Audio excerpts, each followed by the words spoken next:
I'm Nick Armstrong, and you're watching Dear Fort Collins, a podcast featuring the people that make Fort Collins a wonderful place to live. This series of episodes is all about the election that's happening in November 2025. And we're interviewing all of the different candidates for mayor, city council, and PSD school board. And we want to hear from them in their own words about why they're running, what they care about, and you then can be more informed about who you're voting for when it's time to fill out your ballot. With ranked choice voting, it's really difficult to know sometimes who your candidates are and what order you're going to rank them in. So I hope these series of episodes really help you figure out which candidates best align with your interests and needs. And as we do these interviews, I want you to know that I have given the candidates access to the questions in advance. I try to ask all of the candidates the same questions, or at least give them an opportunity to answer the same questions in the same kind of way. And there's very minimal editing on any of these episodes. So unless there was an errant sneeze or a cat jumping on someone's lap, you're hearing from the candidates in their own words. I do have a quick disclaimer to give you that I serve on the Parks and Recreation Board for the city of Fort Collins, and my opinions on this show are my own. They're not the position of the board or of the city. And I have also advised a number of the candidates about their campaigns, and in some cases have either helped with their campaigns or made a donation here or there. I do my absolute best to make sure that they all get fair treatment, that there aren't any favorites being played, and that also we're asking them the same types of questions and they have an opportunity to answer those in kind. I hope that you enjoy these episodes and that they help you become a more informed voter in the upcoming election. And if you do have any questions, concerns, or comments, please let me know and reach out on the Dear Fort Collins website. I'm always happy to hear from you. And some of the questions that you'll hear me ask of the candidates have been submitted by listeners and watchers just like you. Folks who are fans of the show and want to know more about particular candidates and their positions on particular things. So with that, let's get on with the show. On today's episode, we have Andrew Spain, who's running for the PSD Board of Education in District E. Andrew, welcome to the show. How are you? Doing good. Doing good. Solid Thursday afternoon, right? Absolutely. Well, tell us a little bit about yourself and what motivated you to run for school board. Well, I suppose I'm probably a little different than a lot of candidates you probably get for the school board because a lot of my background's in healthcare. I know we certainly have had some in that realm, but 30 years as a licensed paramedic and actually doing education through most of that time in the field of adult and continuing education specific to healthcare.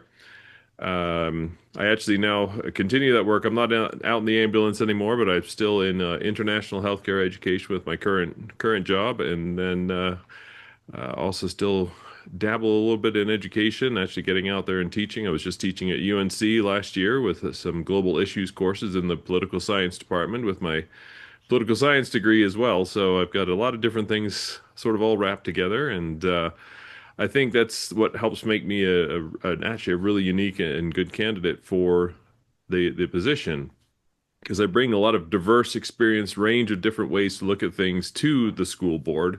And I think that's actually an essential part of when you're looking at who to vote for a school board. So you need not just leadership, you need leadership with different insights, different perspectives, different skills. And I think when I look at myself, I'm one of those people that definitely fits that, something different kind of mold, but also a tremendous passion for education. And of course, making people, evolving them into something more than what they are through education. It takes all kinds of perspectives. And, Absolutely. we talked a little bit about your unique background. Can you tell me about which experiences or skills that you would really like to leverage as part of the PSD board for families? For family specifically, well, I suppose it starts with having had my own family. The last of me and my wife's kids are actually in the Poudre school district now. We've had a number of them go through this district, but in other school districts as well, multiple settings for the various kids, depending on what they need. And that really actually is a significant piece of what I think I can bring, because it's not a single approach to education when you're thinking about children. Each kid needs something to fit what is going to help them become their best version of themselves. And so having that range of understanding of different types of education, anywhere from homeschooling to regular public school to modified educational plans, all of those sorts of things is a key part of helping to make great decisions. And so I think when I think about families, the fact that I can of course relate to other families. They have their own stories. I don't want to pretend that I don't know their stories, but that's one of the reasons to listen to their stories, of course. But I can hear them, and that'll help me understand better how to take that information in, aggregate it with all the other stories that I'm hearing, as well as my own, and help to make good decisions. Can you share a project or a policy or an issue that you'd like to tackle first if elected? I don't know that I have any really high profile ones for myself when I think about it, because I don't believe in as a board of education directors coming in with their own list of agenda items. I believe in Board of Education directors coming in and saying, what is it that's best for the community? I might have a few ideas. I mean, what can we do to improve education? I'd love to, for instance, improve our career and technical education avenues. What can we do to expand that? That's wonderful. But is that what the community wants? And it sounds like the community does want a lot of that. For instance, that's great, but that's the important piece that has to be in place. I certainly think there's things we can also do to improve the board function, the school district function, improve as an organization, and frankly help take the school district into realms that we are probably going to have to figure out, because we can't have a school district that we saw 50 years ago, or a board of education more specifically. With things have evolved, education has evolved, society has evolved. We need to make sure we're keeping up with that, meeting those educational needs, delivering education in creative and new ways, and again helping our students become their best version of themselves. In a world where there's AI, I think every 5 minutes is a new. Not wrong, not wrong. Uh, what do you see as the most pressing needs of the Poudre School District students right now? For the students themselves, I think I would probably have to say navigating the world when it really comes down to it, because this wonderful thing called the internet and leaning into artificial intelligence and even what we're seeing in discourse in the world, it's so hard to understand what is real information, what is not real information. There's a lot of things that often just get put out there, a lot of things that are put out there that actually hurt people. And how many times have we heard the quote unquote joke about it's a good thing there weren't cameras around when I was young? I mean, I don't know if you had cell phones when you were young. You look a lot younger than I, so I'm presuming that's a possibility. But I didn't have those things, and thank goodness they do. And every single thing they do is information that can suddenly be thrust out there, and now they're having to deal with that. That's really tough. Plus, all the other things that people are doing, saying, posting on the internet at the speed of light, and they're having to deal with that as well and process whether it's a real thing or not. Is it AI generated and therefore fake, etc.? And so that's a real challenge for them, I think, which we need to not only navigate ourselves, but certainly figure out how to help them navigate. So it's a really steep challenge. On that same token, what do you believe that the role a district should play in supporting the mental health for students and staff? We absolutely have to figure out what is going on a routine basis. So that's that monitoring piece. What are we hearing? What are we seeing? And it can be, obviously PSD trends as we gather data, talk to students. I mean, how many surveys come out over the years and all those sorts of pieces. But certainly listening to our professionals who are much broader in scope. What are we hearing about their mental health, their physical health, their nutritional health? Take any of these things. So many things have to be in place for the overall well-being of students to have a chance to then learn. And so we've got to make sure that we're hearing about what's going on out there to understand the problems, create those situations for well-being, so that way they can learn. And that's, I think, one of those things, again, not just watching what's going on, but then making decisions based on what we're seeing to support what's needed. I like that holistic approach to well-being as an overarching framework. How do Mhm. you ensure that PSD schools, as a board member, are safe, welcoming, and inclusive for all students, including the LGBTQ community, multilingual learners, and even those with disabilities? For me, I think it's actually somewhat simple while at the same time being extremely difficult, which sounds like a really weird combination of things. But I have to walk that walk to start off with, as do you, as does anyone else who's in the school district. Are you actually going to be welcoming to everybody who walks through the doors? And how can we then model that for our students to then model it for others as well, for instance? And it sounds easy, but then it gets the challenging bit comes, all right, but what model is it? And that's, I think, where it gets a little, really steep for, oh, suddenly this isn't as easy as we might want to, because if you listen to the meeting the other day, we obviously were talking about, the LGBTQIA month and passing that resolution. We're talking about bullying and passing the anti-bullying resolution and things like that. All those are wonderful things to say, but how do you bench why those are important and frankly applicable to all? And if you listened, I actually mentioned that there's this thing called, the Declaration that talks about life, liberty, and the pursuit of happiness for all. And to be able to do that, you have to have things like mutual respect. You have to think things like understanding where others are, knowing that they're often very, very different from you. And that's really difficult for us as humans to sometimes step into that and say, wait a minute, they have their story, I have my story. I can still be accepting of their story, no matter their belief system, their culture, their background, how they look, any of those things. That's a really difficult thing for us to do because unfortunately humans aren't wired, frankly, because of survival sometimes. Because if anything looks weird, what's our first response? To be fearful of it, perhaps, and to maybe think it might be a threat, some of those things like that. And unfortunately, those base sort of instincts often evolve into something which isn't so great because they come out in very, very bad ways. And so it's a really tough challenge to think every moment about how we are going to be welcome, warm, and accepting to all those around us. It sounds like what you're advocating for is utilizing respect as a mechanism for building relationships and mutual understanding to build a bigger in group and make more space at the table. Is that true? I suppose so. I guess I always get worried about the in group because that means that it implies there's an out group somehow. So I get a little worried about that. I'm not sure. I mean, if everybody's in the in group, then it's just the group. So I have to probably put that marker down. But ultimately, I mean, we certainly are going to recognize that people are going to hang out with people they're more comfortable with, and so we will still have sort of divergent groups. That's okay too, as long as you're willing to be respectful of the other groups who you may not be as comfortable around and say, look, that they're just the same as me. We're all human beings when it comes down to it. And can we engage in that as a respectful basis for our dialogue and our interactions and everything like that? How do you see the district partnering with families in the broader community and your role in that as a hopeful board member? I think the single biggest thing is just talking to them. I mean, really, when it comes down to it, some kind of interface of communication, dialogue, hearing from people.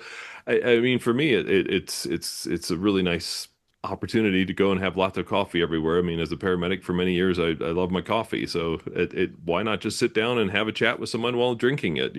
That's again, it sounds simplistic in some respects, but those conversations is where you really learn and engage and improve understanding cross-sectionally across the community, because it has to be a two-way dialogue as well. What's going on? What are we hearing? What are the questions that we have to ask the community? And then, of course, just putting myself to the side and saying, right, now tell me your stories, because that's how I'm going to learn and help make myself be in a better position so I make the best decisions for the whole, not just for a single part of the community. Yeah. Well, knowing that we've had questions come up around budgeting and school Mhm. consolidations, in your view, what's the right way for teachers, administrators, and families to collaborate when those questions come up about what the district's priorities should be? Input. We've got to hear from it. I mean, I think we have to start first with the students. And I know maybe not everyone agrees to that. I don't know. But for me, you and I could probably sit up here and just have some great conversations, come up with some great discussions. It's a really big missing element. That's the students. Does what we talk about and the solutions we come up have any bearing on what they actually want? Some might, but if we haven't talked to them, if we haven't engaged in the process with understanding what the students' needs are through listening, through again, the input of data overall, And again, we're going to get a wide range of what they want because some will want those CTE programs, some want higher levels of math, some want higher levels of art or music or whatever it might be. Great. So we collect those pieces and try and sort them in a way that then we can collectively work together with the teachers, parents, administration, businesses, other community partners to say how are we going to achieve meeting these things. And some of them will take time. And some of them are quite complex. We can't just sit there and say, right, let's get the architectural firms all involved as we build different things on the schools, like solar panels or put in. Great to have the students involved, but it takes a few steps to get there. And most everyone is like, oh, this is a great idea. Why not do something like that? And so we just have to walk through those processes, hear from the community, work with everybody who's involved, and then create those outcomes in those situations. During this conversation, you've heavily prioritized decentering yourself in a lot of these decisions, and focusing on the idea of connecting, gathering input. How do you That's number one thing on the Board of Education director duties is to promote the communication between the community and the district. To me, I think there's a reason that's number one on the list. honoring that? Yes. How do you think that PSD should approach class sizes and staffing and resource allocation in the years ahead, knowing that there have been other constraints on the budget? I think you have to look at what is optimal first.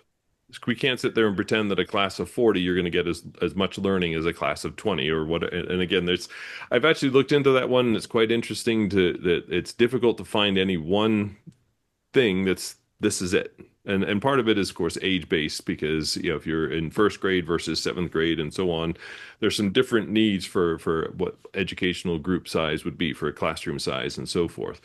So that's again a great example of how we need to say, right, let's grab the data that's out there that's known, whatever studies there might be, whatever we're seeing from other school districts. Let's make sure we're looking at what's in our own school district because we have to find the PSD fit. We could look all day long at New York City or Chicago or pick a place. May not fit for us because we do have different community preferences and needs here. And so we've got to certainly incorporate those when we make those decisions. But grabbing that data and that understanding and having those communications, what is it the teachers are seeing where we have high profile needs? Because they're seeing the students every single day and hearing where they have stress points, hearing where they're having troubles with learning something, and is the what we're doing actually working quite as well as we might want it to? Or, of course, if something is working really great, let's make sure we don't get rid of that because we want to keep the good stuff. Knowing that you have a data-driven approach, how can PSD, in your view, better support teachers and staff to help reduce burnout and improve retention? I think it actually goes right in with that data-driven approach because if you start saying we're going to deliberately ask for that input and that engagement, that right off the bat builds a modicum of respect. I mean, we certainly have to follow through. Just because we say we're doing something only sets the groundwork. But to involve people, to value their thoughts, their opinions, their insights, that's a huge way to change the value proposition for what it means to work and or be part of the district. Again, you could pick on the students, the teachers, the paraprofessionals, the principals, whoever it is, parents, etc. And if we're engaged in that process, they're going to feel like, hey, what I say is a part of the process. And it's not the only part. We understand that too. I'm I see again my role more as take that all in to aggregate it and make the right decision as best I can with what I have on hand, which is why it's a very again important to have all that data. Do you have a personal feel for how growth in Fort Collins and Tinmouth and Wellington should align or modify the plans for PSD's new schools and facilities and maintenance of existing facilities? I feel like I'm still trying to wrap my head around that because when we look at the historical data of things, and then when we look at where the future is going, I feel like the crystal ball's murkier than it ever has been because we're seeing more potential impact from external activities on where population might go, either total or even within the school. And we certainly, school district, excuse me. And so we know that things ebb and flow, and we have to really resist the risk to make decisions in the short term when we have to let things have some flow. But we also need to sometimes think about we have to make a decision perhaps earlier than we might need to on any given thing, where to be more conservative budget wise and so on, so we can make sure our resources last longer while we're waiting for that time, or do we have to act a little quicker right now? But also knowing that any decision we make could have such tremendous long-term impact that is really undesirable. And so are there other ways to mitigate what we're challenged with at the time? On that same token, how do you want to prioritize resources when budgets are tight? I've heard you emphasize a number of different things, whether it was student involvement or input and family input and involvement. What is your personal prioritization mechanism for allocating scarce budgets? We have to, as much as possible, keep going what we've got going that's working. And just again, there's obviously some data that we have that looks like it's not going quite so well. Why do we have lower graduation rates for students that are on IEPs and 504s? Why are we struggling with some of our testing data and some of those things like that? We're thinking sort of ISL type students. It's like, right, so we can't just pretend that we can hold steady on that. But for the stuff that's working well, how can we keep those things going? And perhaps try and keep them efficient so we can save some money long term while we think about different pieces. And then how do we create avenues beyond keeping those good things going to fix the things that aren't going so well in a budget friendly manner as much as possible? Sometimes some of those things are going to take some extra resources. We may need more staff, for instance, to solve a particular problem. We may need different computer programs or other resources that might be part of what we need to do. But trying to hold true to what it is that we do, what it is that we deliver educationally, and also think about leaning into where we can get some ads for perhaps not so much money that might draw more students in to be involved with those programs. Again, thinking some of the CTE programs or other items that might be really interesting, get more of that return of investment right off the bat. That could help us with those sorts of things, but ultimately, creating that district that has super high quality is going to help us draw people in from different places around the country. Just talking with even a few different couples that have moved in, actually even over the last couple of months, is really interesting to hear their stories, and why they moved here and why they chose the district. We're doing some really good things, setting that culture of being warm, welcoming, and inviting to all different people, having a high quality education. And again, there's no, unfortunately, perfect that we can achieve, I would dare say, but we're always going to have to try and shoot for that. So, knowing that there are so many different moving pieces, what's your approach to ensuring that all families feel informed and included in those conversations about their students' educations? I think we have to be deliberate in uh, our engagement process. And putting it on the website doesn't work, by the way, because I can't even guess how many website pages we have for PSD, and we know it's an outdated website. We're going to be getting a new website coming up in the near future. But engaging through social media and that ongoing openness for dialogue. I love that we've added in the listening sessions. There's some scheduled. Was it next week on the 16th? Is that I'm hoping I have the date right off the top of my head. But having those scheduled throughout the year are important for not only bringing in the community comment.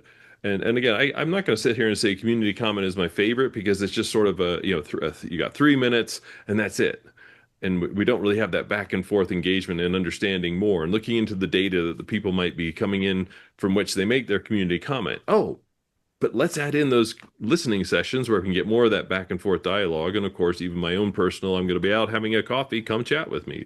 All of those things are part of that process. I know our superintendent goes out and does that. And there's many other organizations, many other groups that have those conversations, and we just need to keep those avenues open. So if the teachers union or the union for our professional staff comes in and has some information because they've been having conversations, we aggregate that all together and work again to identify various pathways and make a good decision.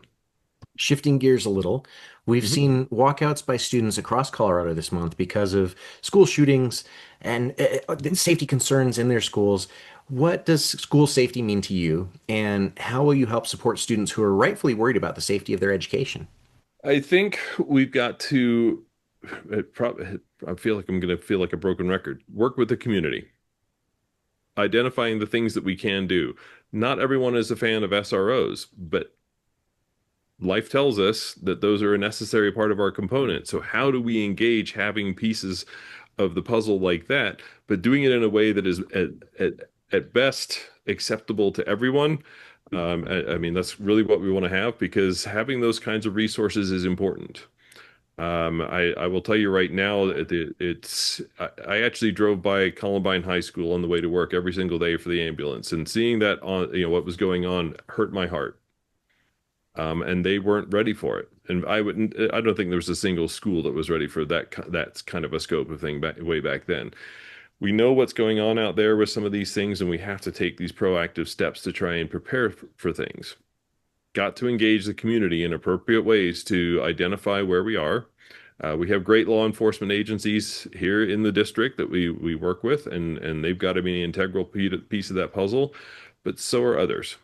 And just building the plans to keep our students as safe as possible in a variety of ways, because it's, again, that safety isn't just about, oh, is some bad person, bad actor going to come in, but things like the bullying and things like that all play into that as well. Are you worried about, am I going to be bullied today or not? And that's a really tough one because, of course, that's from your peers most frequently. But that's all still part of the process. How to work with identifying the sources of those things, creating different cultures, different ways of approaching things, so we have that mutual respect with people, and they say, "What? This is not okay." And how can we do better? And create those positive cultures that really minimize a lot of those things. As part of your campaign, are there any community perspectives that you're intentionally seeking to amplify or voices that you feel are unheard in the community that you would like to provide a platform for?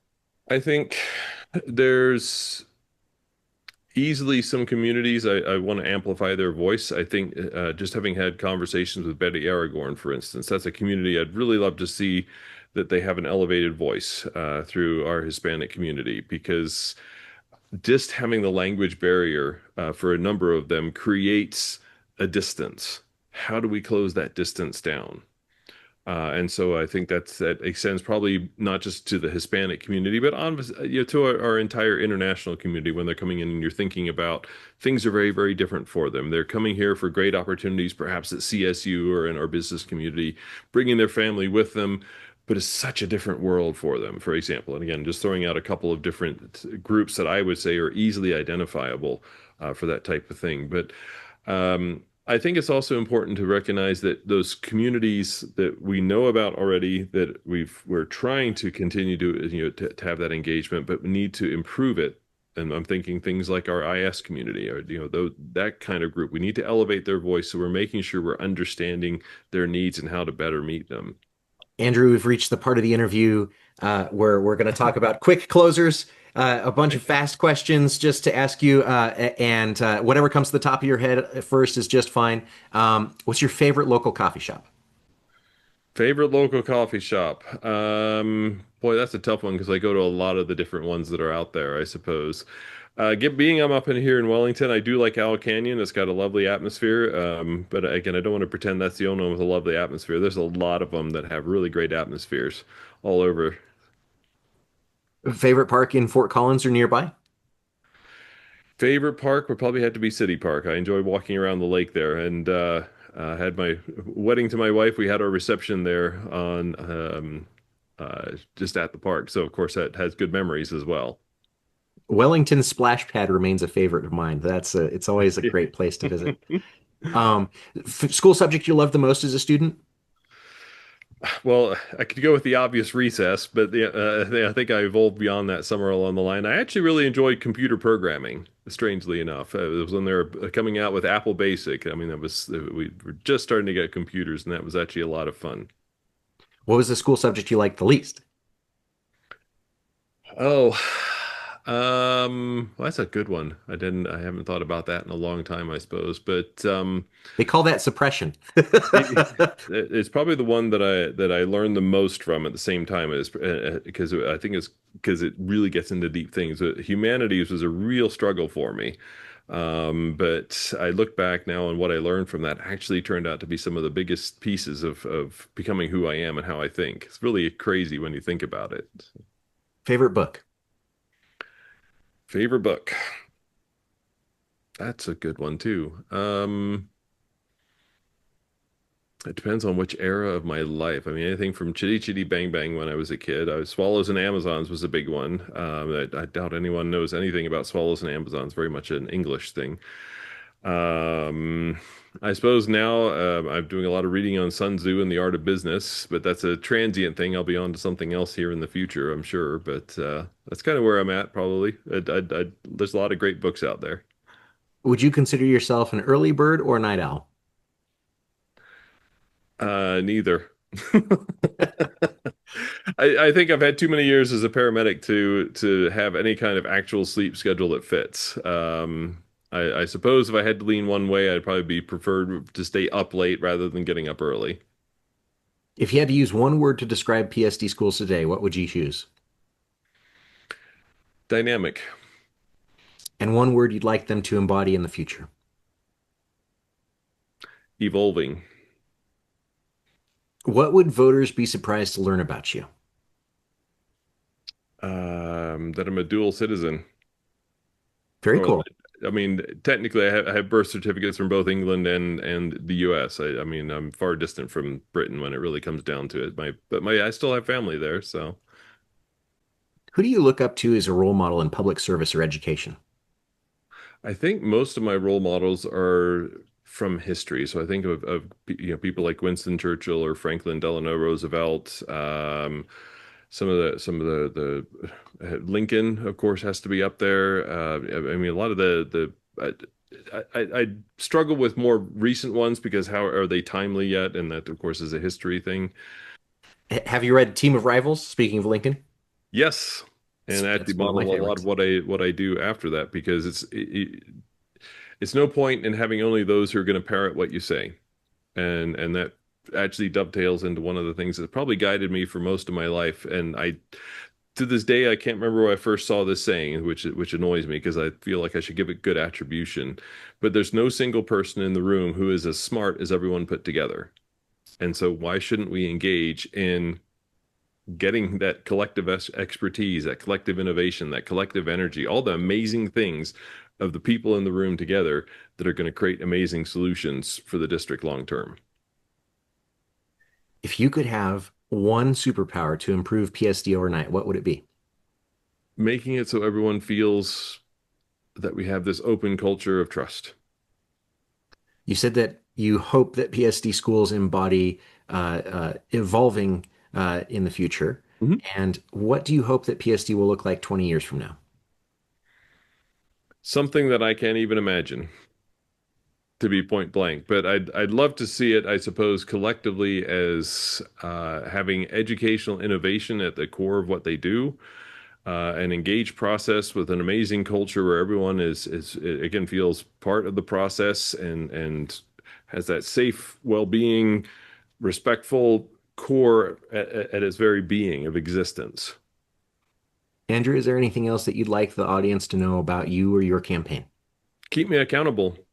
When I'm running unopposed, I should say. You can't sit there and pretend that the election is like, okay, this is the guy we actually wanted. Okay, because I'm not running against anyone. So that tells me that I have to work really hard to earn people's trust, stay accountable to the things that I'm saying. And I know I'm putting out a lot of things out there and I'm going to have to work very hard for those things, but I shouldn't be saying them if I don't mean them.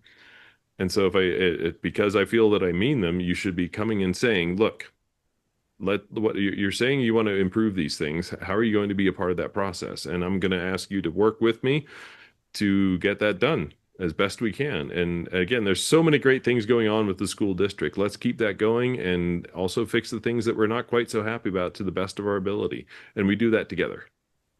Where can voters learn more about you and your campaign? You can go to Andrew Spain for PSD.com. And you can go on to Facebook at Spain for PSD Board, and that's my primary means of communication. Of course, you can always email me through the school board since I have been appointed to the school board to finish off Carolyn Reed's term.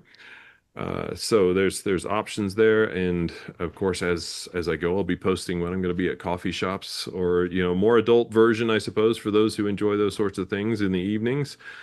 just try and maximize those different opportunities and different times of the day that work for different people, because that's how I'm going to hear how things are going and what we can do together. Andrew, thank you so much for joining me today on Dear Fort Collins, and it's been a real pleasure getting to know you. And did you have fun? Oh, absolutely. Yeah. These things are always, you wonder what it's like going in. It's like, okay, is this going to go smoothly? Is it going to go not so smoothly? But I've done enough presentations and things like that internationally through Zoom. I'm a little more comfortable with the format, I suppose. There may be some things that people come back and you always worry, like, did I say something that I didn't mean, or it came out wrong? Well, you know what? Then we're going to work together to figure that out too. So there must have been a nugget of truth in there somewhere from something I've heard from somebody. Let's figure it out. So, that's what it's about. And none of this is perfect. And let's just keep going the right direction. Awesome. Well, I so appreciate you being here. And, for more great insights from our local candidates for election for PSD School Board, as well as City Council for Fort Collins, keep watching Dear Fort Collins, and we cannot wait to have you meet more of our electeds and elected hopefuls. We'll see you on the next episode.